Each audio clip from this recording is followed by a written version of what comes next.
é a notícia do final do dia. Começamos justamente com essa decisão do Senado, que aprovou hoje a proposta de emenda constitucional, limitando decisões monocráticas de ministros do STF.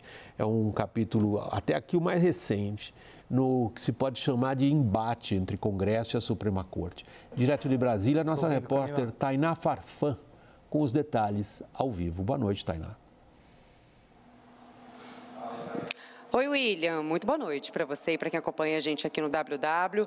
Pois é, William, a PEC polêmica que limita decisões monocráticas de ministros do Supremo Tribunal Federal foi aprovada hoje no plenário do Senado Federal, Senado onde eu estou nesse momento, com um placar igual em primeiro e segundo turno. Foram 52 votos sim, 18 contrários e um quórum ali de 71 senadores. Quórum que preocupava o presidente do Senado, Rodrigo Pacheco, ontem. Ele até chegou a pautar ontem essa votação e adiou para hoje. Ontem fez uma votação teste, digamos assim, no plenário da Casa, quando eles aprovaram a quebra de interstício.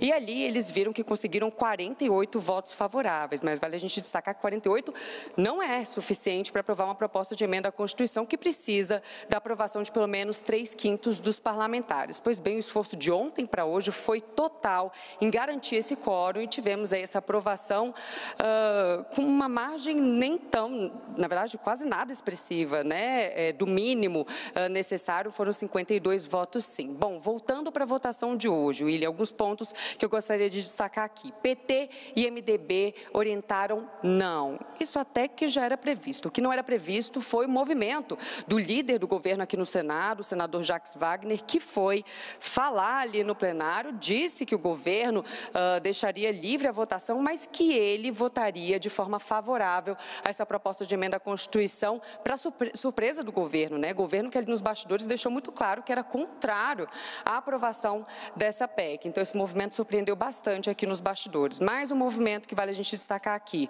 Otto Alencar, líder do PSD, maior bancada da Casa, partido do presidente Rodrigo Pacheco, até ontem era contrário à apreciação dessa PEC e hoje deu o sim a essa proposta de emenda à Constituição. Carlos Fávaro, ministro da Agricultura, foi exonerado hoje, né? Esse já é um movimento tradicional ali dos ministros, né? Quando tem votações importantes aqui no Congresso Nacional, ele foi exonerado para vir votar e entregou o seu voto não, então reafirmando esse posicionamento do governo contrário à aprovação dessa proposta de emenda à Constituição, que acabou sim sendo aprovada aqui no Senado Federal em primeiro e segundo turno. Então, foi uma votação quente aqui no Senado, digamos assim, que surpreendeu bastante aqui nos bastidores. Ouvi também que alguns ministros chegaram a telefonar para alguns senadores, questionando justamente esse movimento do líder do governo, Jacques Wagner. Pois bem, vale a gente lembrar um pouquinho do contexto em torno dessa proposta de emenda à Constituição, William. Rodrigo Pacheco pegou ela no colo para avançar com ela internamente de forma muito célere. Vale a gente lembrar também que ela foi aprovada em apenas 40 segundos na Comissão de Constituição e Justiça, isso no início de outubro, e agora ela também avançou de forma rápida aqui no plenário. E aqui no plenário, um ponto que também vale a gente destacar, que ficou de fora aquele ponto que tocava os pedidos de vista, né? Tinha algumas resistências em relação a esse trecho. Ele foi retirado, então, dessa proposta de emenda à Constituição, que amenizou um pouco o clima. E Rodrigo Pacheco tentou deixar claro ali que não se trata de uma afronta ao judiciário, que o que ele quer é equilíbrio. A ver, agora essa PEC segue para apreciação na Câmara dos Deputados. Volto com você no estúdio. Obrigado, Tainá. Boa noite para você em Brasília. Jorge Abud, há dois aspectos a serem abordados. Um é, evidentemente, o simbolismo político da PEC agora que tramitou pelo Senado.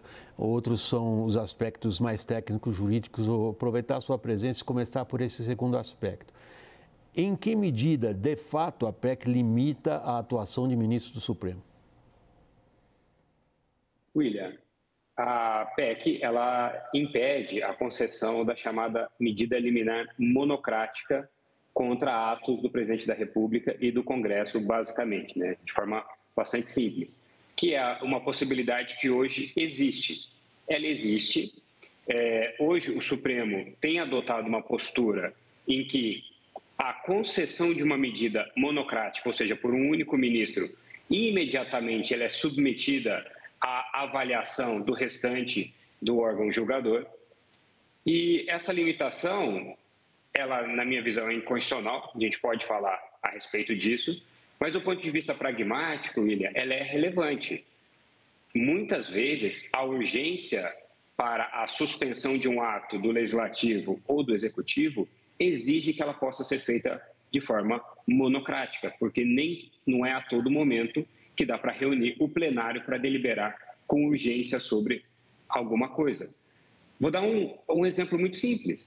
Foi uma liminar desse tipo que o Senado busca proibir, que autorizou os estados na pandemia a importarem vacinas. Foi uma liminar exatamente desse tipo que está sendo proibida. Também foi uma liminar exatamente desse tipo que o Senado quer proibir, que impediu que pessoas, principalmente de baixa renda, fossem alvo de despejo durante a pandemia, protegendo moradia e dignidade dessas pessoas. Isso sem vários outros exemplos que eu poderia dar aqui, da relevância que uma medida excepcional, que é a liminar monocrática, ela tem que ser tratada como algo excepcional, porém necessário dentro de algumas situações, desculpe a redundância, excepcionais. Não uma proibição em abstrato, como foi feita por meio do texto da PEC aprovado. Doutor Jorge, você deu ótimos exemplos aí da pandemia, excelente, e certamente há uma série de exemplos em que a relevância e a urgência justificavam uma liminar. Mas há inúmeros, né? Dezenas, bobear centenas de exemplos contrários, eu vou ficar em um, né? Ministro Ricardo Lewandowski esse ano, dando uma liminar, flexibilizando a lei das estatais para facilitar as nomeações políticas por parte do governo dentro de um processo político de acomodação da base aliada. Estou dando um exemplo, né? Certamente tem, tecnicamente, faz todo sentido, né? Relevância e urgência sustenta a existência de liminares no universo jurídico, mas elas, majoritariamente, elas não vêm sendo aplicadas seguindo esse critério. A mesma coisa numa comparação esdrúxula, medidas provisórias, né? Também tem um critério de relevância e urgência e o governo usa só para entrar em vigor tão logo seja decretado. Acho que o que fundamenta a PEC, essa questão da liminar, é exatamente isso. As liminares vinham sendo usadas à torta e à direito, sem o critério de relevância e urgência. Jorge. Caio, primeiro, se a gente comparar o número de ações diretas que são ajuizadas no Supremo e o número de cautelares monocráticas que são deferidas, a gente já vai notar que é baixíssimo. Como alguém que acompanha o Supremo por dever teórico, eu asseguro que se a gente puser numa balança, né, o benefício das cautelares é infinitamente maior do que eventuais cautelares que tenham sido dadas de maneira, vamos dizer assim, equivocada, sob algum viés político ou teórico. Porque uma liminar erroneamente dada, né, ela pode ser objeto de escrutínio, ela pode ser objeto de recurso, de pedido de reconsideração, e o Legislativo pode agir de forma a corrigir ou a inibir esse tipo de suspensão. O Legislativo, enquanto poder legiferante, ele não está vinculado diretamente a uma medida de controle abstrato de constitucionalidade. Tanto é que o Supremo já declarou leis inconstitucionais e o Legislativo produziu uma lei de idêntico teor. E isso vai fazendo o diálogo entre poderes. Só para dar um exemplo disso, o caso da vaquejada, em que o Supremo declara inconstitucional a prática da vaquejada e o Legislativo, discordando desse entendimento, legisla naquele sentido. Há outros meios mais democráticos, né, do que pura e simplesmente, de maneira peremptória, coibir uma decisão monocrática. Daniel, para a primeira palavra, Jorge. Eu queria tirar uma dúvida boba, que acho que o Jorge vai poder explicar para a gente aqui.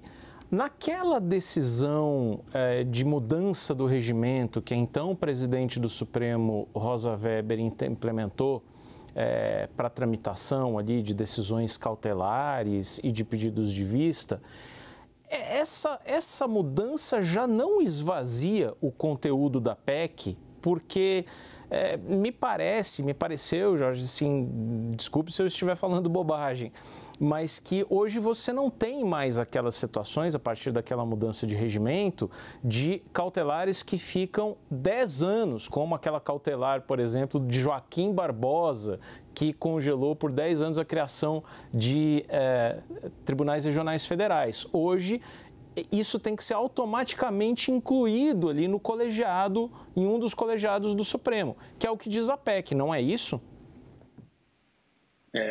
Daniel, o pragmaticamente, a mudança que foi feita no regimento do Supremo, de certa forma, tornaria desnecessária essa PEC. Mas por que eu disse pragmaticamente? Porque na reforma do Supremo, o ministro pode conceder monocraticamente e imediatamente ela vai para uma avaliação do plenário. O que a PEC faz? Ela impede a concessão monocrática. Ou seja, ela obrigatoriamente faz com que a própria concessão ela tem que ser praticamente colegiada. O que, num momento de urgência, num momento de crise, pode gerar que um ato da presidência ou do Congresso lese direitos fundamentais até que ele possa ser, vamos dizer assim, ter seus efeitos, uma declaração de suspensão dos seus efeitos pelo Supremo. Com a reforma que o Supremo fez, no seu regimento, pragmaticamente essa matéria, esse risco, né, essa preocupação também do Caio, né, dessas monocráticas dadas no passado, como muito bem mencionado, ela é uma preocupação que hoje está esvaziada, feita por uma reforma interna no próprio Supremo. Porque, de novo, isso é matéria interna corporis do Supremo Tribunal Federal, em que eu entendo que o Legislativo não poderia se meter, por isso que eu disse que seria uma emenda inconstitucional. Vamos imaginar, vamos fazer o pensamento invertido. Vamos imaginar que essas propostas do Legislativo, o Supremo fosse ele que tivesse essa iniciativa. Vamos imaginar que o Supremo amanhã diga, olha, o regimento do Congresso está errado. Não, um pedido de impeachment não tem que passar por uma decisão puramente monocrática do presidente da Câmara dos Deputados.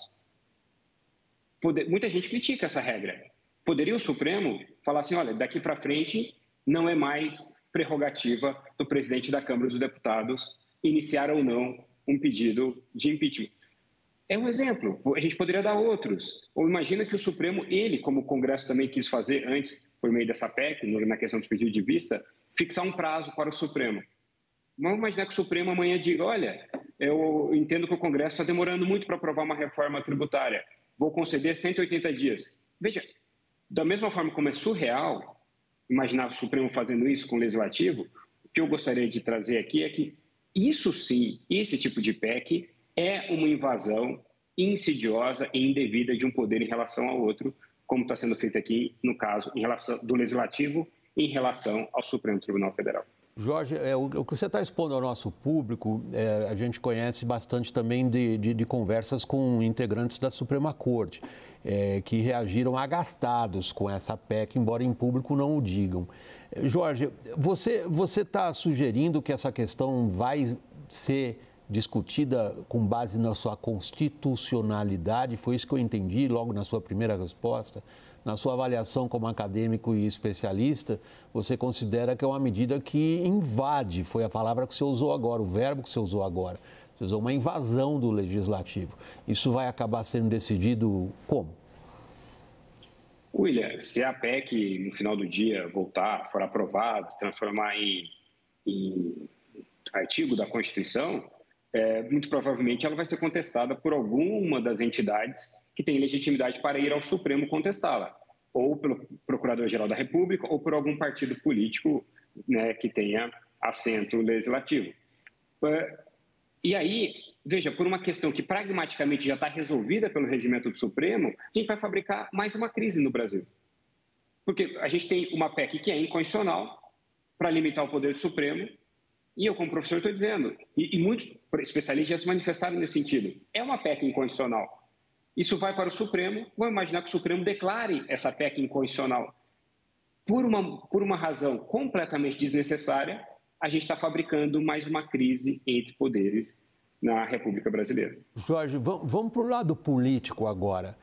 Não sei se os meus colegas e você têm alguma coisa mais ainda a acrescentar aos aspectos técnicos jurídicos, que é do que a gente tratou até aqui desde o começo do programa, mas há um aspecto político aí muito grave. Primeiro no símbolo dessa PEC, que você mesmo caracterizou como uma invasão. Mas o outro é o seguinte, queria começar por você, Daniel. Esse é um governo que se sente amparado no Supremo em relação a medidas que ele considera essenciais para a sua pauta econômica. Uma delas, por exemplo, é a votação dos precatórios, pois já há uma retaliação por parte do Supremo. Na nossa apuração, o Supremo começaria amanhã, à noite, a votar os precatórios, não o fará, porque entende que houve um movimento do governo, traduzido na postura do senador Jacques Wagner, de facilitar o que, na opinião de integrantes do Supremo, parecia uma derrota certa na votação da PEC. Derrota que se transformou na tarde de hoje em vitória. O governo está agindo como? A impressão que eu tenho, William, em que pese seja verdade tudo que você mencionou, e eu concordo, o governo tem adotado ali uma postura de não desagradar abertamente nem Supremo, nem desagradar abertamente o Congresso, porque se pender para um lado ou se pender para um outro, vai comprar briga. Então está deixando um pouco a coisa solta, como se fosse um problema entre Supremo e entre Legislativo. O que eu acho que a gente tem que observar com muita atenção agora é a postura de Arthur Lira, principalmente, da Câmara. O que ele disse da última vez em que se pronunciou publicamente? Que ele não vai barrar nada, não cabe a ele barrar nada. Então, se for a vontade da maioria da Câmara tocar adiante, uma vez que o Senado aprovou, ele não vai barrar. O que é a realidade? Ele não tem nenhum interesse em acelerar. Agora, se a pressão das lideranças, que ainda não existe, falei com alguns líderes de partidos hoje na Câmara, ninguém até agora tem uma posição fechada sobre essa PEC. Mas se essa pressão vier dos líderes partidários, o PL, por exemplo, que tem 99 deputados, vem com tudo. E o PL tem causado problemas em obstrução de votações. Então o PL está dizendo, olha, toquem isso adiante, presidente Arthur Lira, toque isso adiante, porque aí a gente deixa de obstruir. Então, é preciso monitorar com muito cuidado essa reação de Arthur Lira. E o Supremo, pelo que eu senti da temperatura hoje, obviamente está desgostoso com essa PEC e está sentido com o governo, e principalmente com a postura do líder do governo no Congresso, Jacques Wagner, no Senado, mas principalmente preocupado com o que isso pode significar daqui para frente.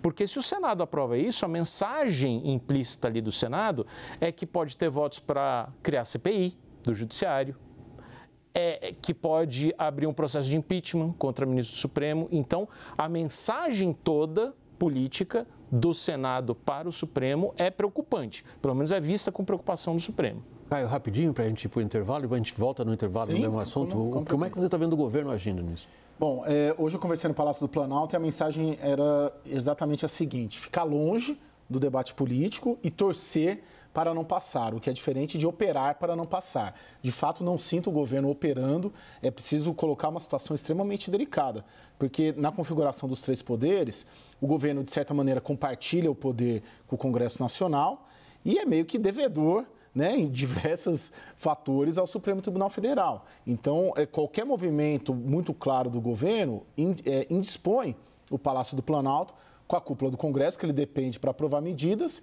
e para o Supremo Tribunal Federal, que, de certa maneira, também agradece por uma série de medidas no campo econômico. Precatório. Isso, no campo econômico e no campo político também, né, William?